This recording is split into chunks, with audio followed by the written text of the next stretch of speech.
Hello बच्चों। अब हम लोग जो बात करने वाले हैं बैंकिंग में, वो है आपका लास्ट टॉपिक है प्रोसेस ऑफ क्रेडिट क्रिएशन। बेटा ये जो क्वेश्चन है आपके पेपर में 6 नंबर का आता है, प्रोसेस ऑफ क्रेडिट क्रिएशन। इसके अलावा यहाँ पर है how can be control money supply वगैरह भी दे रखे हैं। वो चीज़ें क्या है आपके सिलेबस से काट दी गई हैं। मतलब इस बार का जो 30% सिलेबस जो डिक्रीज हुआ है उसमें ये सारी चीज़ें क्या है, मतलब डिलीट कर दी गई हैं। उनमें क्या है, bank rate, repo rate, CRR, SLR, open market operation, margin requirement, rationing of credit या मोरल क्वेश्चन। ये क्या है बेटा, आपके इस चैप्टर से हटा दिए गए हैं। अभी जो है हम लोग पढ़ने वाले हैं how does commercial bank create credit in the economy. मतलब इकोनॉमी में जो कॉमर्शियल बैंक होती हैं वो कैसे पैसे को क्रिएट करती हैं। मतलब आपको ये पता चलेगा कि अगर आप अपने अकाउंट में अगर 100 रुपए का भी डिपॉजिट करते हो तो जो बैंक होती हैं उस 100 रुपए के कितने रुपए बना करके मार्केट में रिप्रेजेंट करती हैं। और आपको लगता है कि हमारे पैसे क्या है इकोनॉमी में, मतलब हमारे पैसे जो है हमारी बैंक अकाउंट में पड़े हुए हैं, बट फिर भी आपके अकाउंट में पैसे होते होते बैंक उन पैसों को कितना क्रिएट कर देती है। अब हम जो बात करने वाले हैं वो इस चीज के बारे में बात करने वाले हैं। आगे देखो बेटा, a commercial bank is consider as a creator of money in the economy. जो कॉमर्शियल बैंक होती हैं वो कौन होती हैं, मनी क्रिएटर होती हैं। अ commercial bank create credit on the basis of its deposit and legal reserve ratio. जो कॉमर्शियल बैंक जो होती हैं बेटा, वो मतलब पैसा उधारी पर कब देती हैं, जितना पैसा उन लोगों के पास में हम लोग डिपॉजिट करते हैं उसी बेसिस पर वो लोग क्या करती हैं, पैसे को क्रिएट करती हैं। इसका जो फॉर्मूला होता है क्रेडिट क्रिएशन का, वो फॉर्मूला होता है बेटा credit creation equals to initial deposit multiply 1/LRR। और जो बेटा हम लोग LRR मानते हैं वो अपने अकॉर्डिंग आप कितना ही मान सकते हो। हम लोगों ने यहाँ पर कितना माना है, 20% मान के चले हैं। आप चाहो तो 10% एज्यूम कर सकते हो, 5% एज्यूम कर सकते हो, 20, 30, 40 आपको जितना एज्यूम करना है आप कर सकते हो। तो हम लोगों ने कितना एज्यूम कर लिया है, 20% कर लिया है। और इनिशियल डिपॉजिट जो मैंने सोचा है वो कितने का किया कि मैंने अपने अकाउंट में सिंपल 100 रुपीज का ही डिपॉजिट किया है। कितने रुपए का डिपॉजिट किया है, नॉर्मली मैंने 100 रुपीज का डिपॉजिट किया है। तो जो मेरा इनिशियल डिपॉजिट होगा वो कितने का होगा, 100 रुपए का होगा। क्या है, initial deposit multiply by 1/LRR है। तो जो मेरा इनिशियल डिपॉजिट है वो कितने का है बेटा, 100 का है, मल्टीप्लाई 1/LRR तो 1/20। अब परसेंटेज जहां पर होती है बेटा, वो आपको पता है परसेंटेज अपने आप में कितनी होती है, 100 होती है। परसेंटेज जो होती है वो अपने आप में कितनी होती है, 100 होती है। तो 100 इनिशियल डिपॉजिट है, 1/20 एज इट इज हमें दे रखा है, और जो परसेंटेज का मतलब जो 100 होता है वो ऊपर की तरफ यहाँ आ गया है। तो 20 से अगर 100 को काट देंगे तो कितना टाइम कटेगा, 5 टाइम्स कटेगा।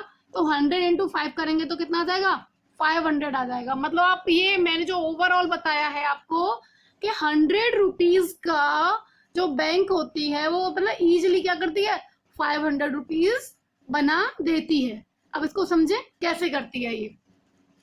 देखो बेटा, suppose the initial deposit with a commercial bank is ₹100। हम लोगों ने क्या सोचा है कि हम लोगों ने ये सपोज कर लिया है कि जो हमारे पास में जो कॉमर्शियल बैंक के पास में जो इनिशियल डिपॉजिट जो हुआ है वो कितने का हुआ है, 100 रुपीज का हुआ है। The bank uses this money for giving loan. और बैंक क्या करती है, इसी पैसे का यूज करती है क्या करने के लिए, लोन देने के लिए। But the bank can't give the whole amount deposit as a loan. मतलब जितना पैसा मैंने बैंक में जो डाला है ना, उसको कभी भी टोटल 100 रुपए जो है मेरे, टोटल जो 100 रुपीज है उसको कॉमर्शियल बैंक कभी भी कहां पर, टोटल एज अ लोन नहीं देती है। It is legally compulsory for bank to keep legal reserve ratio. और ये कंपल्सरी होता है बैंक के पास में कि उनको कुछ ना कुछ पैसा अपने पास में रखना ही पड़ता है। क्योंकि क्या होता है बेटा, अगर मैंने आज 100 रुपए अपने अकाउंट में डाले तो मे बी अगर मुझे कल नीड होगी तो मैं कुछ ना कुछ पैसे तो लेने के लिए बैंक के पास में आऊंगी। इसलिए वो कुछ पैसा तो अपने पास में रखती है, बचे हुए पैसे को क्या करती है, वो एज अ लोन दे देती है। अब यहाँ पर बोला है लेट द LRR बी 20%।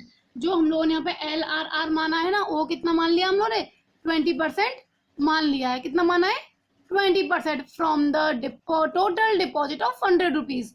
जो हमारा 100 रुपीज का जो डिपॉजिट हुआ है उसमें से 20% बैंक ने क्या किया है, अपने पास में रख दिया है।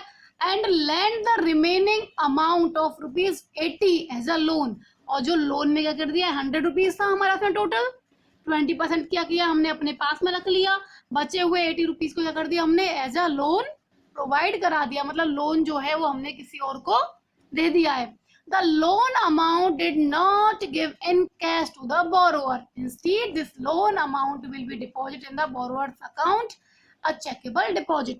अब बेटा एक चीज बताओ, जब बैंक में हम लोग कभी भी लोन लेना चाहेंगे ना बेटा, तो बैंक जो है ना वो हमें सारे पैसे को कैश में नहीं करती है। मतलब जितना भी डिपॉजिट होता है उसको जो लोन उसे हमें देना होता है उस पैसे को कभी भी हमें कैश में नहीं देती। वो हमसे क्या बोलती है कि आप है ना अपना अकाउंट हमारे यहाँ पर खुलवा दो, और जब आप हमारे यहाँ पर जो अपना अकाउंट खुलवा दोगे तो हम आपके अकाउंट में वो पैसा दे देंगे। अब बैंक ने क्या बोला बोरोवर को कि आप लोग अपना अकाउंट मेरे यहाँ पर खुलवाइए। अब नॉर्मल सी बात है, जब उस बंदे ने वो क्या करेगा, वो अपना अकाउंट वहां पर खुलवाएगा तो बैंक क्या करेगी, उसका जो लोन अमाउंट होगा ना उसको उसी के अकाउंट में डिपॉजिट कर देगी। मतलब जो लोन वो किसी और को दे रही थी अब उस लोन को एक नए अकाउंट में डिपॉजिट कर देगी। जो उसे लोन लेने के लिए आया होगा उस बंदे के अकाउंट में क्या कर देगी, डिपॉजिट कर देगी। अब जैसे ही वो डिपॉजिट करेगी बेटा, तो आप नॉर्मल सी बात एक चीज जानते हो कि जैसे ही वो डिपॉजिट करेगी तो बैंक के पास में क्या हो जाएगा, एक नया इनिशियल डिपॉजिट हो जाएगा। कितने का, 80 रुपीज का। The borrower spend this money and make payment. This payment deposit into the account of creditor. अब नॉर्मल सी बात है बेटा, आप लोग इतना तो समझते ही हो कि अगर मैंने लोन लिया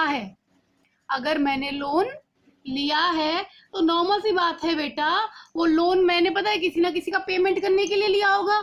और बैंक ये चीज अज्यूम करके चलती है कि उसने जो पैसा उसने एज अ लोन दिया है वो पैसा घूम फिर के क्या होगा, उसी के पास में आ जाएगा। क्योंकि जो पैसा मैंने लोन पर लिया था, जिसका पैसा मेरे ऊपर होगा मैंने उसका पैसा चुका दिया होगा, और जिस थर्ड पर्सन को मैंने पैसा दिया होगा वो पैसा क्या कर दिया होगा, उसने बैंक अकाउंट में डिपॉजिट कर दिया होगा।